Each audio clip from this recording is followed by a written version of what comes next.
new team for development? Well, as chair of the committee, I'm honored to present this award to the Department of Technological Studies. All right. Congratulations. John. Yay! All right. Yay!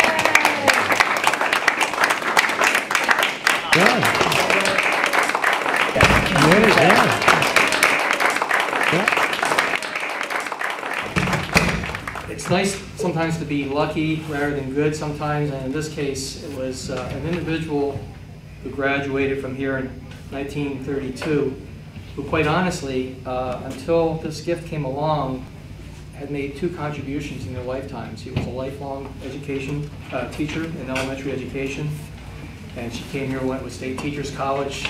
She was known as Minx. She passed away in 1999. We didn't even know that she had passed away until 2001.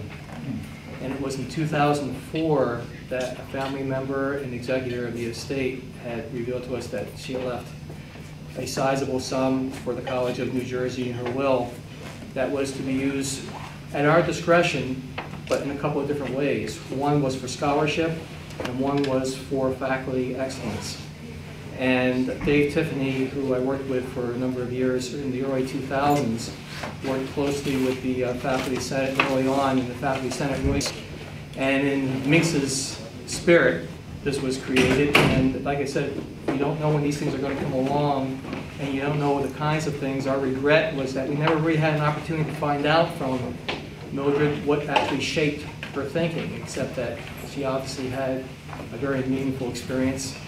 And each one of these awards takes on a different flavor as a different department is recognized, and the office, the Department of Technological Studies in the School of Engineering obviously has been an anchor in that program in the school for a number of years, and it pleases me that John's a part of this because John's been personally very supportive and also very supportive of the institution, so it's much appreciated. Thank you very much. Thank you. Appreciate that. Do I get 2 minutes or something like that? Mark did mention some of our work in STEM nationally, and I think that I did want to thank the committee and thank the Senate. We have 2 groups over there that are working together very well. One are the staff from the Center for Excellence in STEM Education. And if you get over to Armstrong Hall, those are the 2 rooms there on the left as you go into Armstrong Hall. I think it's also appropriate that I mention a couple of people that are emeriti and have retired recently, relatively recently, who were very, very instrumental in a lot of the early work that we did. Most of you know these people, I think: Bob Weber, Pete Finkrell, and John Hutchinson, and Pat Hutchinson, who was very involved in the center in some of our national research. So I want to thank those people. I also want to thank my colleague Steve O'Brien. He's the one that said we should apply for this award. And he also did most of the work for the application. So Steve, thank you very much. Here. So I want to encourage you all. I mean, there's 6 criteria. 1 has to be done, the excellence in teaching and supportive teaching. We also did the innovation creativity, which is what you saw for the STEM work, and the department impact, which we are having a national impact, which is pretty exciting. A couple quick points. STEM, you all probably have a different definition of STEM. We don't see it as just 4 separate disciplines that for some reason we talk about STEM, but we see it as people learning to apply knowledge. Math and science is some of the more important knowledge there in solving and doing design, which is what they do and what we do in technology and engineering. So that's our focus on STEM, and we want to bring more of that into the schools K through 12. We're fortunate that the state required core content standards back in the late 90s. That led to a realization that K-5 teachers were, there was certainly an imbalance of social science versus science-trained K-5 teachers, but there was a realization that there simply were not enough, but also weakness in math and science. We came back to campus and worked with our colleagues in the sciences and mathematics and education.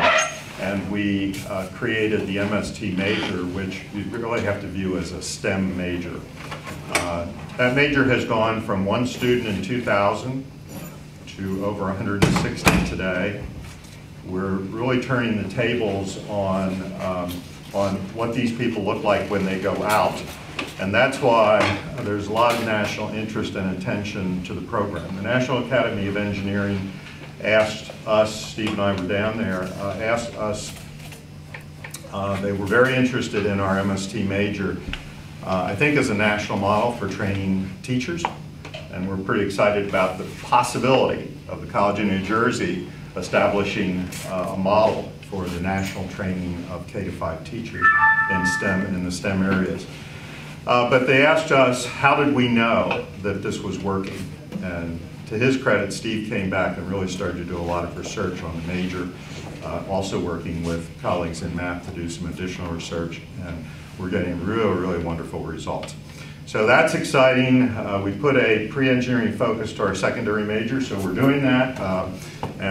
We have a great group of students, and we're really enjoying the collaboration that we're seeing in the School of Engineering between all the engineering students. We're working on that and our education majors, because IEEE tried to get schools of engineering, schools of education together, and they thought it was the right idea. It was, but they didn't have a programmatic vision for how to do that. I'm excited that we have the vision. We just have to see if we can spread it nationally. So thank you very much for this award. Really appreciate it. Thank you.